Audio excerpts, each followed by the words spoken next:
Declaração de voto, vereador Juliano Valim.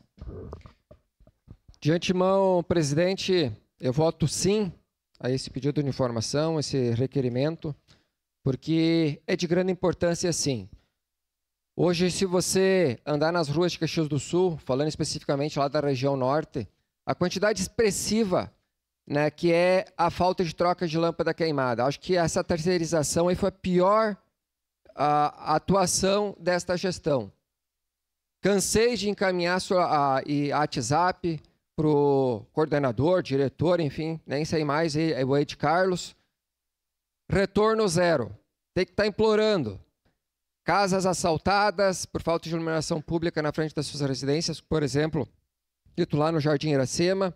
Questão de patrulhamento e cascalhamento sem comentários, né? Lá na nossa região, lá, que é, principalmente lá tem a chamada lá, conhecida como Vila Sapo, implorei já pro senhor, aquele que está substituindo o Zanardi, até agora não consegue sequer passar a patrola, nem colocar uma brita. As ruas do Serrano tem lugares que nem o transporte escolar está passando porque não se consegue uma patrola. Tu manda lá, tu encaminha, nem resposta dão.